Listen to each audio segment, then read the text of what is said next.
নমস্কার, শেয়ারবাজ থেকে আমি শাশ্বত মিত্র। আমার এডুকেশনাল চ্যানেলে আপনাদের সবাইকে স্বাগত। প্রথমেই বলি, আপনাদের যে সকালবেলা মর্নিং নোটটা দিই, আজকে একটু দেরি হওয়ায় একটা এক্সপেরিমেন্টও করলাম। সেটা হচ্ছে আপনাদের মুখে বললাম, অডিও রেকর্ডিং দিলাম, না লিখে। আপনাদের যে রেসপন্স আমি আমার টেলিগ্রাম গ্রুপে দেখেছি, তাতে আমার মনে হচ্ছে এটা আপনাদের ভালো লেগেছে। তো আমি কি এটাই কন্টিনিউ করব? আমার মনে হয় যে আপনাদের যে ধরনের রেসপন্স, এমনিতে লেখাতেও আপনারা যথেষ্ট ভালো রেসপন্স করেন, কিন্তু আজকে আমার অডিও নোটটার রেসপন্সটা ওভারওয়েলমিং ছিল। তো আমার মনে হলো অডিও নোটটাও কন্টিনিউ করা যায়। যদি এই ব্যাপারে আপনাদের কিছু বলার থাকে, কাইন্ডলি একটু আমাকে কমেন্টে লিখে জানাবেন, যারা যারা আমার টেলিগ্রাম গ্রুপের সঙ্গে আছেন। মার্কেট দেখছেন দুদিনে প্রায় 600 পয়েন্টের কাছাকাছি মার্কেট, প্রায় কদিনে 500-600 পয়েন্টে মার্কেট কারেকশান হয়ে গেল। সবথেকে যেটা বড় কথা সেটা হচ্ছে মার্কেট 700-র নিচে বন্ধ করলো। 25,700 আমাদের সেই লক্ষণ রেখা ছিল, তার নিচে মার্কেট বন্ধ হলো। সাধারণত যে কোনো মার্কেট বন্ধতেই আমরা বলি দুটো দিন হলে ভালো, তবে আজকের মার্কেটের ব্রেথ, যে স্টাইলে বাজার পড়েছে, তাতে মনে হয় যে আর একটু নিচ আছে। মানে মার্কেট যেরকম প্যানিক সেল হচ্ছে মার্কেটে, ডোনাল্ড ট্রাম্পকে নিয়ে, অয়েল নিয়ে, নানা রকম খবর নিয়ে, এবং প্রতি একটা শেয়ার এক এক দিনে যেরকম পড়ছে হঠাৎ করে।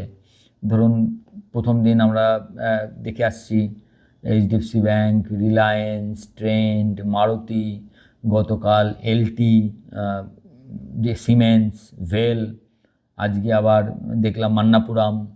বিভিন্ন নিউজ এক একটা শেয়ারকে প্রতিদিন, কোনো না কোনো শেয়ারকে, আপনার যেগুলো ফিউচারের শেয়ার বা নিফটির শেয়ার, তাকে বেশ কাহিল অবস্থা করে দিচ্ছে।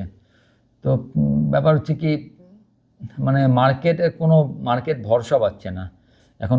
যেটা হয়, যখন আপনি দেখেন অন্য দিক দিয়ে সেলিং আসে, তখন আমাদের কি হয়, অ্যাজ এ মানে সাধারণ রিটেল ইনভেস্টর, আমরা কি করি, যেটাই লাভ আছে সেটা বেচে দেওয়ার চেষ্টা করি। যাকে অন্যগুলো তো লস আছে, এটাই লাভ আছে, এইটাকে বেচে অন্তত কিছু পয়সা হাতে রাখি। এবং সেই জিনিসটা মার্কেটে হচ্ছে, যে যেগুলো স্ট্রং সেগুলো কোনো না কোনো দিন পড়ে যাচ্ছে।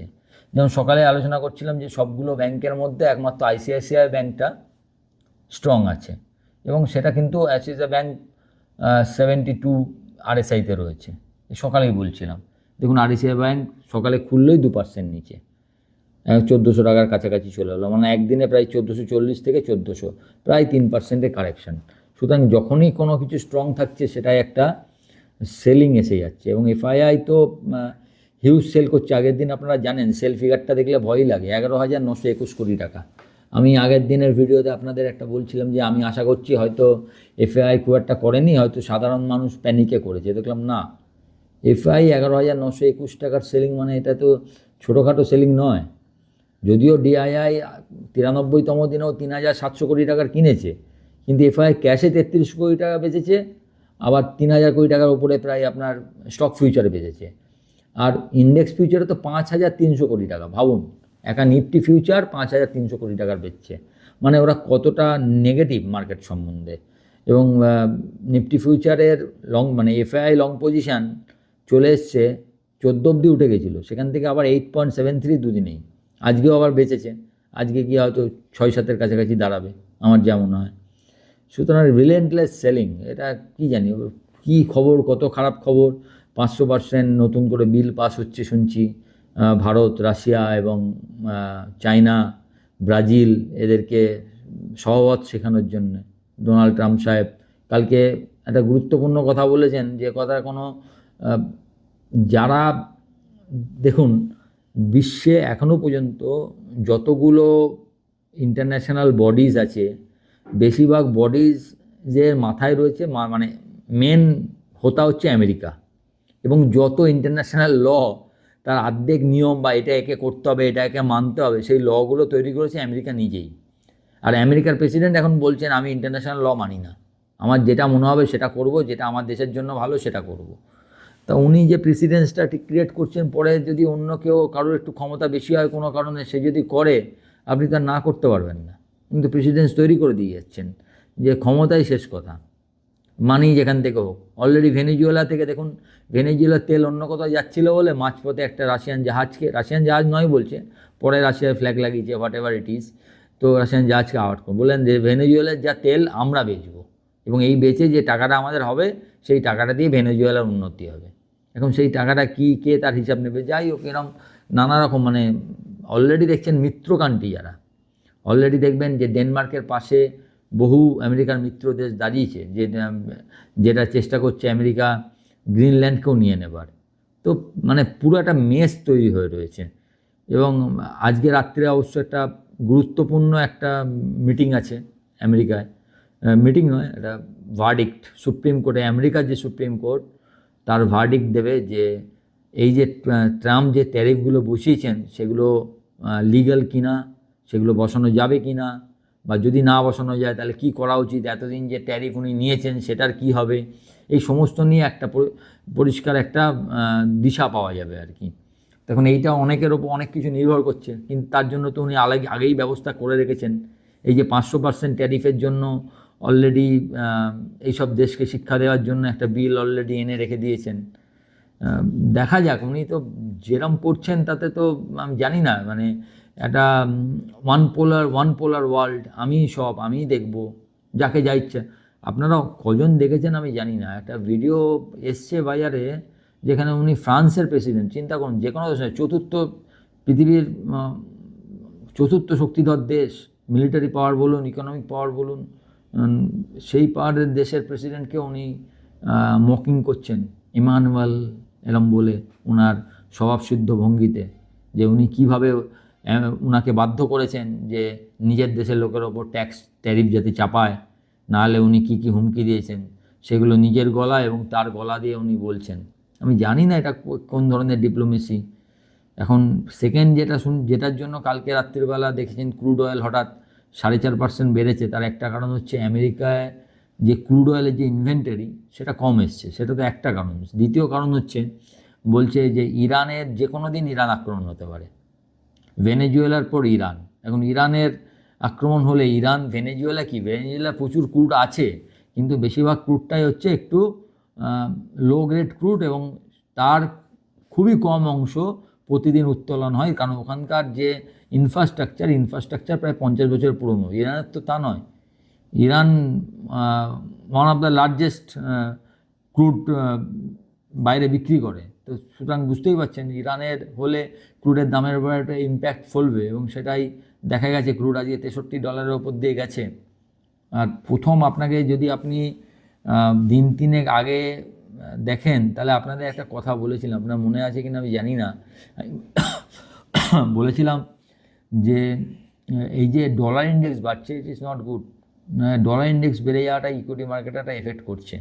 যদিও আজকে যদি আপনি আবার বেস মেটালের দিকে তাকান, সমস্ত বেস মেটাল বেড়ে গেছে। এই বাজারেও একমাত্র মেটাল স্টকই পজিটিভ রয়েছে, ন্যালকো, হিন্দালকো, বেদান্ত, জেএসডব্লিউ স্টিল, এরাই সব পজিটিভ। বাকি সব তো আজকে যা বাজারের যা হাল, তো টেনশন তো হচ্ছেই। কিন্তু এটা কিছুটা আপনাদের যদি জানুয়ারি মাসের প্রথম দিনের যে আমার ভিডিও যদি দেখেন, তাতে বলেছিলাম জানুয়ারিটা ট্র্যাডিশনালি উইক থাকে। জানুয়ারি মাস ট্র্যাডিশনালি আগের মাসের থেকে উইক, এবং গত 6 বছরের জানুয়ারি নেগেটিভে বন্ধ হয়েছে। সেই জন্য বলেছিলাম প্রথম দিকে যদিও আপনি ওপরে দেখছেন, শেষের দিকে কি হয় দেখুন। এটা আবার দুদিন আগে আমি আপনার যারা রোজ ফলো করেন তারা জানবেন এই কথাগুলো আমি বলেছি। এখন ব্যাপার কিন্তু তাহলেও এইভাবে পড়ে যাবে এটা জানা ছিল না, কারণ আপনি তো জানতেন না যে ডোনাল্ড ট্রাম্প এরকম কিছু বলতে পারে, এই ধরনের ব্যাপার জিওপলিটিক্যালি আসতে পারে। নানা রকম পিচিং হচ্ছে আর কি, যেটা মার্কেট স্থিরতা চায়। আর এই ডোনাল্ড ট্রাম্প যা করছেন পুরোটাই আনসার্টেনটি। মার্কেট সব থেকে আগে চায় আনসার্টেনটি দূর হোক, সার্টেনটি থাকুক। আপনি যদি আমার থেকে ট্যারিফ নিন না, সার্টেনলি নিন। আজকে বলছেন 25, কালকে 50, পরের দিন 100, পরের দিন বলবেন না লাগবে না, তুমি 10 দাও, তোমার সঙ্গে আমার ভালো লাগছে। এরম মার্কেট চায় না, মার্কেট চায় সার্টেনলি যেটা থাকবে সেটা একটা পিরিয়ড অফ টাইমের জন্য ঠিকঠাক থাকবে। এখন একমাত্র আশার হচ্ছে যে আমেরিকার মিড টার্ম ইলেকশন আসছে, এই মিড টার্ম ইলেকশানে যদি রিপাবলিকানরা একটু গন্ডগোল করে, রেজাল্ট যদি ভালো না হয় তাহলে হয়তো উনি একটু বাগে আসতে পারেন, নাহলে সেটাও যদি ভালো হয়, আমেরিকার মানুষ যদি চান যে হ্যাঁ উনি যেরমভাবে লোককে ধমকে ধামকে পয়সা করে নিয়ে আসছেন এটা চলতে থাকুক, তাহলে তো আমি জানি না আরও 2 বছর বা বিশ্বের তাবৎ তাবৎ নেতাকে অনেক কিছু সহ্য করতে হবে। আমাদের নেতারা তো তাও চেষ্টা করছেন, আমি জানি না কী কথা হচ্ছে, নানা রকম কথা চারদিকে ছড়াচ্ছে যে এটা এই হবে, এটা ওই হবে, এটা ওই হচ্ছে। অ্যাকচুয়ালি আমি যেটা মনে করি এই মুহূর্তে আপনি যখন দেশের মধ্যে থাকবেন, আপনি অবশ্যই আপনি অপোজিশন হন, পার্টির থাকুন, আপনি যত খুশি লড়াই করুন, লড়াই করাই স্বাভাবিক, কারণ আপনি তো আপনার তো ইস্যু বেসড, ইস্যু এবং আইডিওলজি বেসড। তা আপনি আপনার আইডিওলজিতে আপনি থাকবেন, যে রুলিং পার্টি আছে তার আইডিওলজিতে থাকবে। কিন্তু যখন এই ব্যাপারটা বাইরের কেউ আপনাকে আপনার দেশের নামে, আপনার প্রধানমন্ত্রীর নামে, প্রধানমন্ত্রী কিন্তু আপনারও খারাপ কথা বলবে, তখন আপনাকে দেশের পক্ষেই লড়তে হবে। দেশের মধ্যে আপনি যত খুশি কুস্তি লড়ুন, অসুবিধা নেই। বাইরের লোক করলে, যে আমাদের হয় না পাড়ার মধ্যে কিছু, পাড়ার মধ্যে আমি তোমার সঙ্গে সব লড়ে নেবো, কিন্তু বাইরের পাড়ায় কোনো লোক এসে বলে যাবে সহ্য করবো, তা হবে না। এই ব্যাপারটা থাকা উচিত বলে মনে হয়। মানে ভারতকে এখন একত্রিত হয়ে যেভাবে ওকে দেখাতে হবে, মানে যে অবস্থা চলছে, মানে উনি তো সবাইকেই প্রায় ঘাড় ধরে জোর করে হুক অর ক্রুক তার অনুযায়ী করাচ্ছেন। ভারত এখনও করেনি, এখনও মাথা টেকে দেয়নি। লেটস হোপ যে ভারত দেবে না, দেখা যাক কী হয়।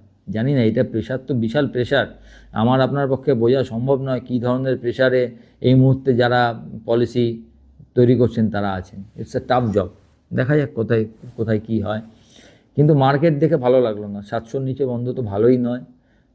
700-র নিচে বন্ধ আমরা বলি দুদিন, কিন্তু আজকে দেখে যেটা মনে হলো আর একটু নিচে আছে। এবং যদি 500 ভাঙে, মানে 100 ডিএমে বহুদিন পর ভাঙবে, তাহলে তো আরও 2%, মানে 525,000-এর কাছাকাছি মার্কেট এলেও আসতে পারে। বা কি খবর আছে, সবথেকে বড় কথা, এখন নিউজ ড্রিভেন মার্কেট। আজকে রাত্রে যদি এমন কিছু ঘটনা ঘটে যেটা আমাদের মার্কেটের উপর আরও চাপ ফেলবে, ধরুন ওদের কোর্ট বললো ঠিক আছে, না না ডোনাল্ড ট্রাম্প যা করছে সব ঠিক, তাহলে সমস্ত মার্কেটই ভয় পাবে। তো এরপর ডোনাল্ড ট্রাম্প আরও বেশি বলিয়ান হয়ে গেলেন যে ঠিক আছে, কোর্টও আমাকে সাপোর্ট করেছে। তো লেটস হোপ যা হোক ভালোর জন্য। নিউজ ড্রিভেন মার্কেটে আপনি আগে থেকে বুঝতে পারবেন না যে কী হতে চলেছে। আপনার চেষ্টা করতে হবে যে যারা ইনভেস্টার তাদের জন্য কোনো চিন্তা নেই, আলটিমেটলি লং টার্মের ভিউ কিচ্ছু চেঞ্জ হয়নি। যারা ট্রেডিং করেন তাদের দরকার পড়লে 5-7 দিন করবেন না, এই মেন্টালিটি রাখতে হবে। আমি ওই না বলে বলেও 2-1টা ছোটো ছোটো করে ফেলছি, করছি না তা নয়। সেটা যথারীতি মাঝে মাঝে ভালো হচ্ছে, খারাপ হচ্ছে, সবই হচ্ছে, খারাপই বেশি হচ্ছে। কারণ আপনি যখন ঠিক নেই তখন তো সব কিছু ঠিক করা যাবে না। আপনি ভাববেন এক, তারপরে একটা নিউজ আসবে, সব কিছু পাল্টে যাবে। তো যতটা সম্ভব এই অবস্থায় ট্রেড থেকে দূরে থাকুন, তার টাকাটা থাকবে, পরবর্তীকালে আবার ট্রেড করতে পারবেন। যাই হোক, এত টেনশন নিয়ে লাভ নেই, লং টার্মের মার্কেটে কিচ্ছু চেঞ্জ হয়নি, সব কিছু ঠিকঠাকই আছে। শর্ট টার্মে বরঞ্চ যদি খুব বেশি কোনো শেয়ার পড়ে যায় যার ফান্ডামেন্টাল ভালো, যেটা আগে খালি দামের জন্য কিনতে পারছিলেন না, সেটার দিকে দেখাতে পারেন। যেরকম আমি দেখুন, দুটো শিবির আছে। একটা শিবির মনে করছে রিলায়েন্স এখান থেকে আবার 1100-1200 যাবে, আর একটা শিবির ভাবছে না এটা পড়ে গেছে, this is opportunity to buy. তো আমি এই দ্বিতীয় শিবিরের। আমার মনে হচ্ছে যে না, মনে হচ্ছে এখান থেকে এইটা অতটা পড়বে না, আগের বারের মতো আবার 1100-1000 চলে যাবে না। লেটস হোপ, দেখা যাক কী হয়। ভালো শেয়ার যেগুলো কম দামে আসছে, খুব ভালো দামে পাবেন, যাকে বলে খুঁটে খুঁটে বাই, একটা দুটো, একটা আধা, 2% নিচে আবার একটা, এরকম করে বাই করা যেতে পারে যদি কম দামে পড়ে। একদম ব্লু চিপ যাকে বলে, ব্লু চিপ ছাড়া এখন কিছু বাই করা যাবে না, কারণ আপনি বুঝতে পারছেন না মার্কেট কতটা নিচে আছে, কী কী খবর আসতে চলেছে। নিউজ ড্রিভেন মার্কেটে এটাই। আবার কালকে একটা নিউজ চেঞ্জ হয়ে গেলে এই মার্কেটই পুরো আলাদা হয়ে যাবে, কিন্তু তখন ভাববেন না যে নিচে, তখন আপনাকে ওপরেই ভাবতে হবে, এর ওপরে আর কতটা যাবে তার জন্য আমি কী করব, কারণ কমপ্লিটলি নিউজ ড্রিভেন মার্কেট। যাই হোক, ভালো থাকবেন, উইকেন্ডটা আপনাদের খুব ভালো কাটুক। আর ভিডিওটা ভালো লাগলে একটু লাইক, শেয়ার, এবং যারা প্রথমবার দেখছেন সাবস্ক্রাইব করবেন এবং আমার টেলিগ্রাম চ্যানেলের সঙ্গে যুক্ত থাকবেন। আর কমেন্ট করতে ভুলবেন না যে আজকের ভয়েস মেসেজটা আপনাদের ভালো লাগলো কিনা, একটু কমেন্টে জানাবেন, তাহলে আমার পক্ষে সুবিধা হয়। নমস্কার।